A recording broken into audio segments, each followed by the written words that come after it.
오늘 본문의 말씀은 이스라엘 백성들이 자문자답하는 것으로 시작이 됐습니다. 자문자답, 우리가 살다 보면 그런 순간들이 오잖아요. 이럴 땐 어떻게 해야 하지? 그러고선 스스로 또 답을 해봅니다. 이렇게 하면 될까? 아니면 저렇게 하면 될까?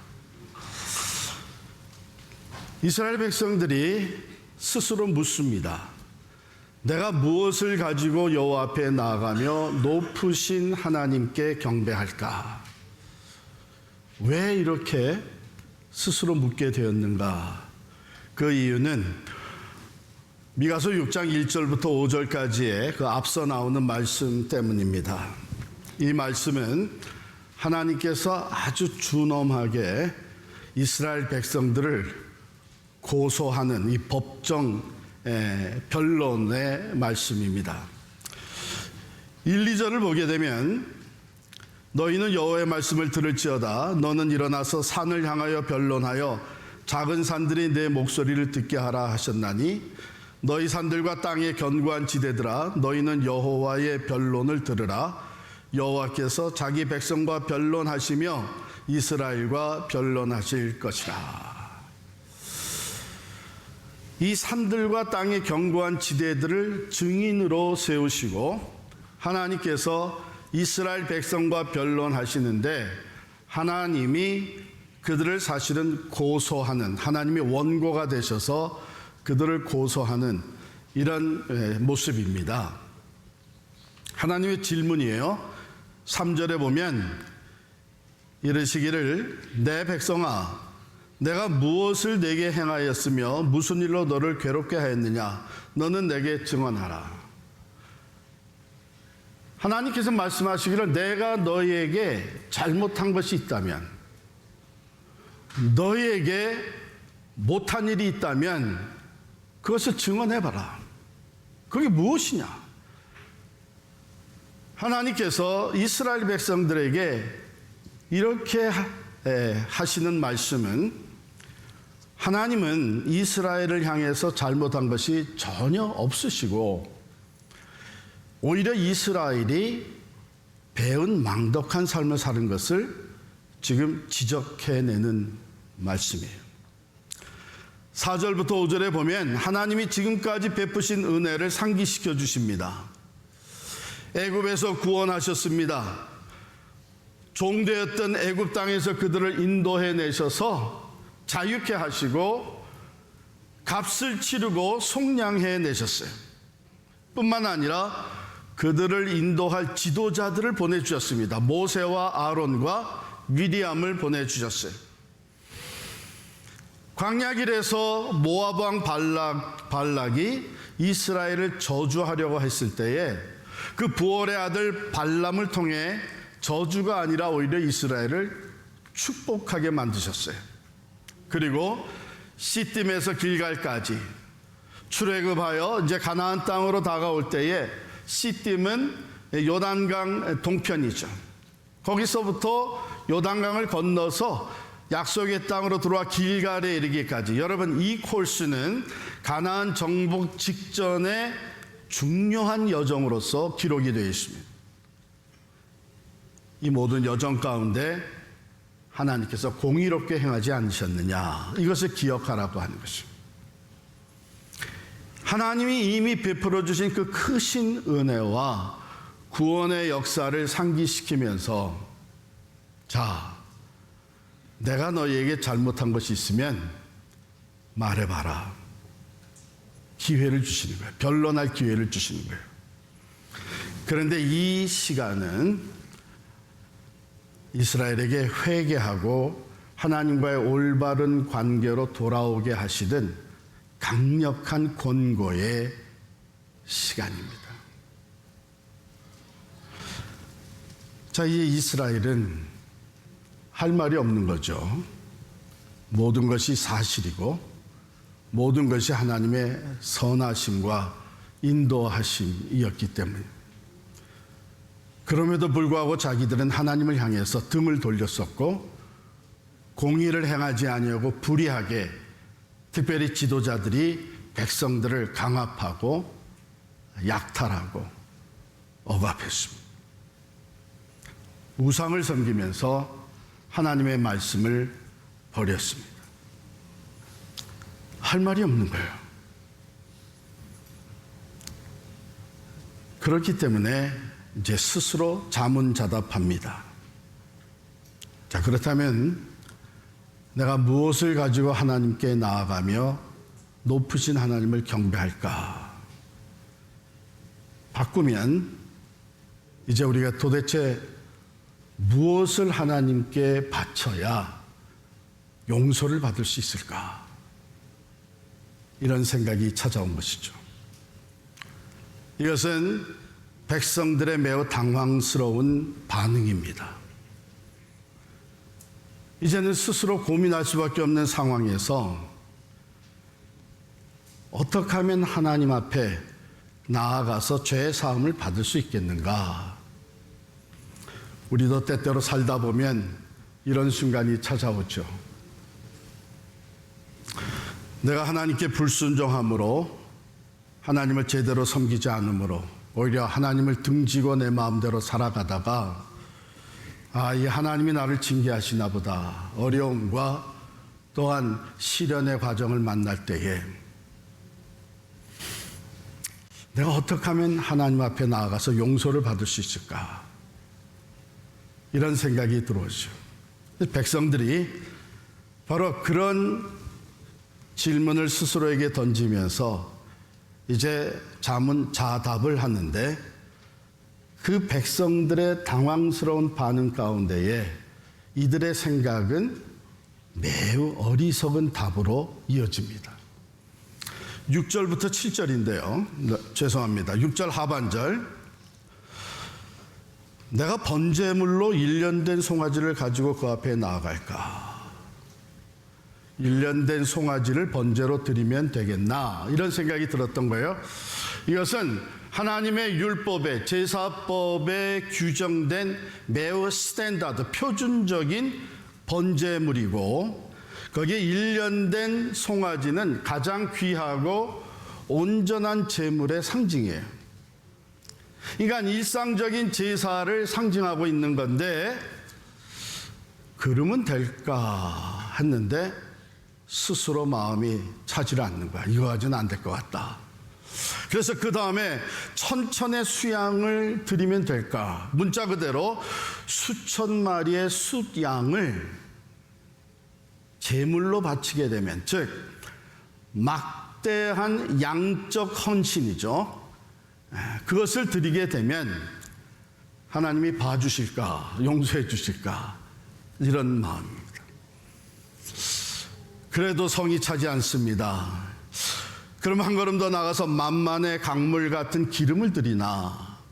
만만의 강, 수만 개의 강물을 다 채울 정도로 올리브 오일을, 기름의 제물을 드리게 되면 하나님께서 받아주실까? 양적으로 최고의 최대치의 제물을 말하는 겁니다. 근데 거기서 한 걸음 더 나가서, 아니 그게 아니고 내 죄를 사함받기 위해서 내 맏아들을 드리나? 맏아들, 한 가정의 대를 이어가는 가장 귀한 생명입니다. 이제 극단적인 희생을 드리면 하나님이 받아주실까? 그 다음에 나오는 얘기는 내 몸의 열매를 드려서 내 영혼의 죄 사함을 받을까? 이것은 내 몸의 열매라는 것은 맏아들과 동일한 컨셉인데, 자신의 후손이나 자식들 가운데에 제물로 드리는 것입니다. 가장 고통스럽고 또 가장 귀한 희생을 바치는 것, 최후의 제안으로 생각을 하고 있습니다. 자, 이건 무엇을 의미하는가? 하나님께 나아갈 때에 이렇게 드리게 되면 하나님이 기뻐 받으시고 우리의 죄를 사해 주실까?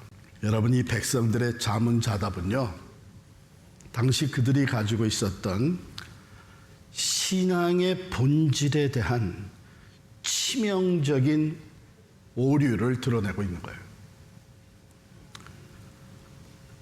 그들은 하나님 앞에 나아갈 때에 종교적 공로주의를 앞세우고 있는 거예요. 하나님과의 관계를 어떤 방식으로 생각했나 하면 주고받는 거래식으로 생각을 한 거예요. 그래서 더 비싼 재물, 더 많은 재물을 하나님께 드리게 되면 하나님이 우리에게 은혜를 베푸실까? 죄책감에서 이렇게 벗어날 수 있을까? 여러분 보시게 되면 이미 제가 말씀드린 대로 이 재물들이 점진적으로 상승하고 있죠. 1년 된 송아지를 번제로 드린다.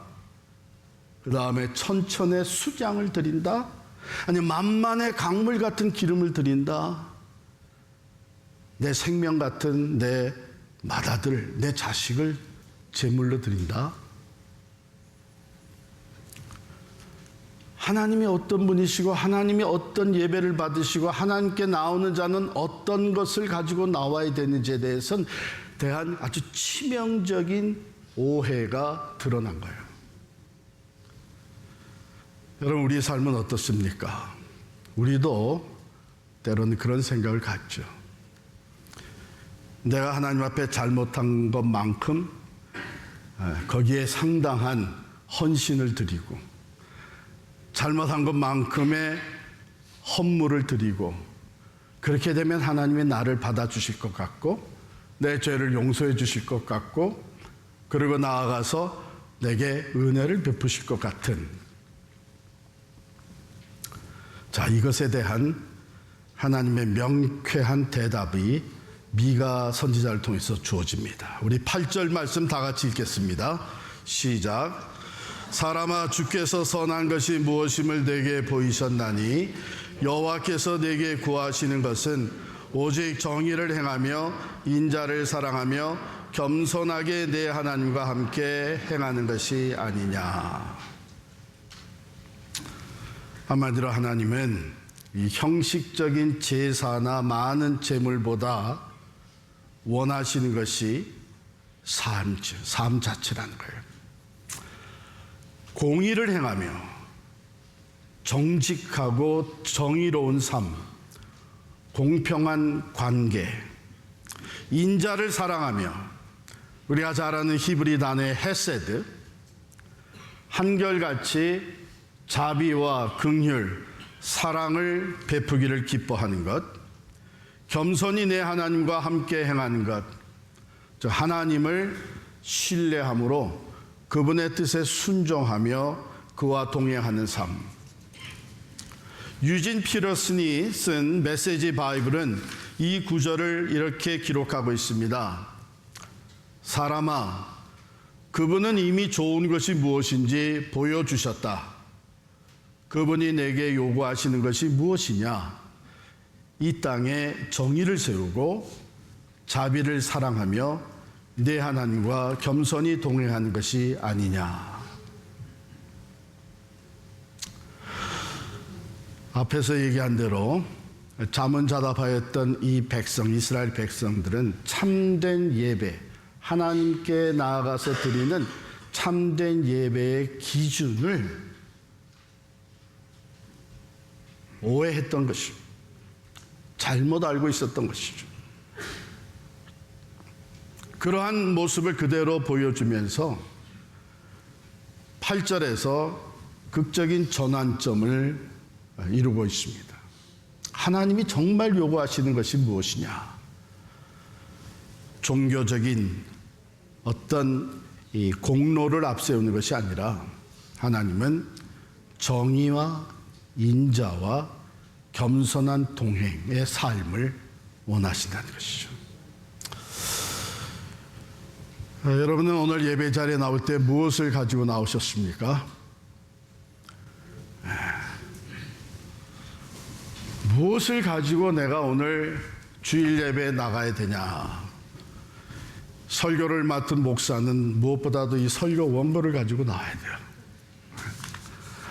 아마 여러분들도 우리 찬양대는 찬양의 예물을 준비하겠죠. 다양한 봉사를 하면서 오늘 내가 잊지 말고 이것은 꼭 가져가야 된다. 그 하나님 앞에 예배 드리기 위해 우리는 모두가 다 드릴 예물, 헌금을 준비하고 나옵니다. 어쩌면 그 모든 것들은 부수적인 것이 돼요. 하나님이 정말 요구하시는 것은 생각하지 아니하고 우리가 만들어 놓은 종교적인 의식, 그리고 우리 인간적인 give and take의 이 컨셉트, 하나님하고도 그런 관계로 생각을 해서 내가 지난 주일에 좀 잘못을 많이 했으니까 이번에는 좀 헌금을 좀 많이 드려야 되겠다. 내가 앞으로 좀 열심히 봉사해야 되겠다. 하나님은 공의와 인자와 겸손한 삶을 먼저 요구하십니다. 우리가 하나님께 나아갈 때 내가 무엇을 드릴까요? 이 질문이 아니라 하나님, 내가 어떤 사람이 되어야 할까요? 우리는 이 질문을 먼저 던질 수 있어야 합니다. 무엇을 드릴까 하는 질문에 대해서 미가를 통해서 하나님이 주신 말씀은 어떻게 살아야 하느냐를 가르쳐 주신 거예요.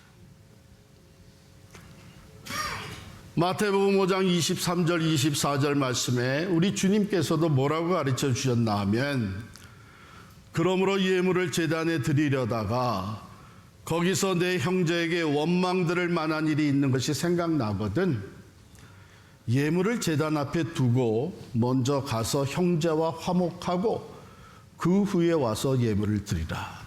왜요? 삶이 따르지 않는 예물은 하나님 받으시지 않기 때문에,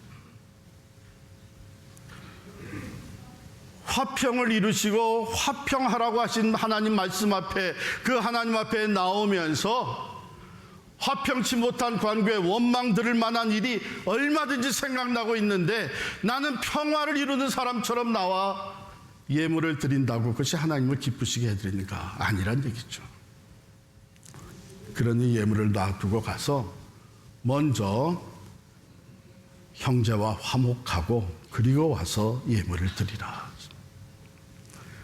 고린도후서 8장 5절에도 보면 우리가 바라던 것뿐 아니라 그들이 먼저 자신을 주께 드리고 또 하나님의 뜻을 따라 우리에게 주었도다.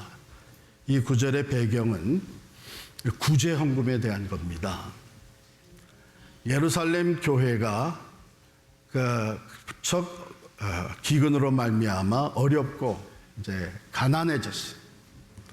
그때 사도 바울은 자기가 세운 교회들을 다니면서 우리의 모교회와 같은 예루살렘 교회를 우리가 도웁시다. 구제 헌금을 걷고 있었는데 마게도냐에 있는 교회들이 자기의 기대에 넘치는 헌금을 한 거예요. 구제 헌금을. 근데 가봤더니 어떻게 드렸는가 하면 이 마게도냐에 있는 교회의 형제들이 자기 자신들을 먼저 하나님 앞에 드리는 자세로 구제 헌금을 드리다 보니까 예상보다 넘치는 헌금을 드렸다는 것이죠. 즉 하나님께 자기 자신들을 먼저 드리고 그 다음에 예물을 드리는 거예요. 우리 로마서 12장 1절 2절을 다 찾아서 함께 읽겠습니다. 로마서 12장 1절 2절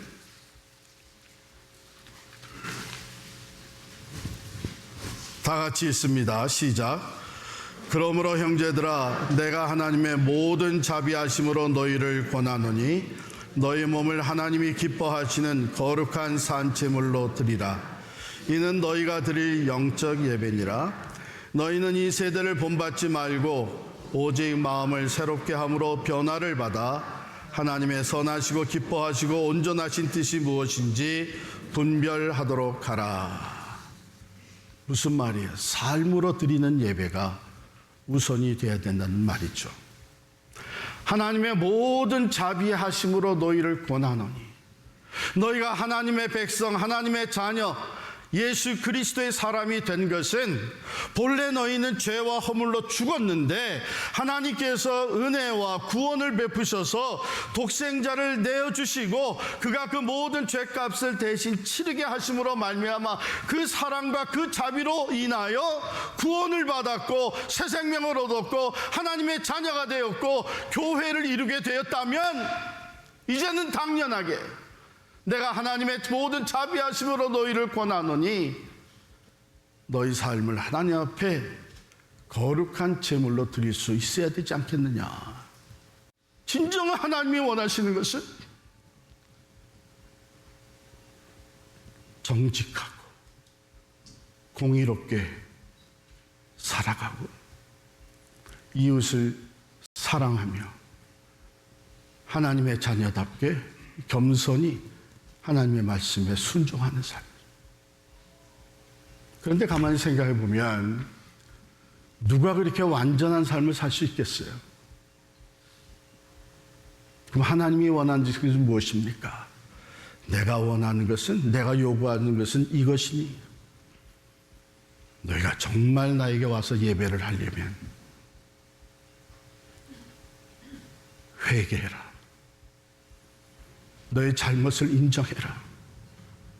너희의 죄를 다른 제물로 그것을 컴프로마이즈 시키려고 하지 말고 대신하려고 하지 말고 너희 가슴을 치면서 통회 자복하고 회개해라. 그리고 죄의 삶에서 돌이켜라.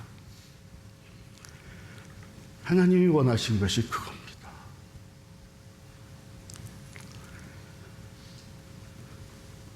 정의만 강조하면 차갑고 율법적인 사람이 되고 맙니다. 사랑만 강조하면 무질서하고 나약해질 수밖에 없습니다. 그러나 겸손히 하나님과 동행하는 삶을 앞세워 나아갈 때에 공의와 사랑의 하나님이 우리와 함께 하시면서 우리는 이 세 가지 균형 있는 정직하고 자비와 사랑을 베풀며 하나님의 말씀에 순종하는 정말 하나님이 요구하시는 예배가 드려질 수 있게 된 것입니다. 오늘 받은 말씀을 우리가 한번 우리의 삶에 적용할 수 있기를 바랍니다. 오늘 예배가 끝나면 나는 다시 세상으로 나가서 내 삶, 세상의 삶을 살아간다. 그게 아니고요. 예배가 끝나게 되면 이제 예배 장소가 바뀌는 것이죠. 이동된 것이죠. 셋업되어 있는 예배 순서에 따라서 함께 모여 예배드린 우리는 이제 내일 월요일부터 토요일까지 삶의 현장에서 예배를 드리게 됩니다. 직장에서, 가정에서, 사회에서 하나님의 말씀을 따라 실천하는 그 삶으로 하나님이 기뻐 받으시는 거룩한 예배, 살아있는 제물이 되어 하나님을 예배하는 예배 장소가 바뀐 것뿐입니다. 삶의 목표가 이제 다시 설정이 될 필요가 있죠. 내가 원하는 것을 구하는데 그치지 아니하고 이제는 하나님이 원하시는 것을 따라서 사는 목적이 바뀐 것입니다. 이제는 정직하게 공의를 세워나가고 하나님의 사랑을 내가 받은 것처럼 이제는 다른 사람에게 베풀면서 그리스도의 성품을 닮아가는 이 변화의 열매들이 하나님이 요구하시는 참된 예배와 제물이 되는 줄을 믿습니다. 사랑하는 성도 여러분, 우리가 아마 신앙생활하면서 제일 많이 하는 것이 예배이고, 아니 삶 자체가 예배일진데 하나님이 기뻐하시는 예배자로 하나님 앞에 우리 자신을 드릴 수 있는, 우리의 삶이 하나님께 드려지는 예물이 될 수 있는 거룩한 백성으로 날마다 변화되어져 가기를 간절히 축원합니다.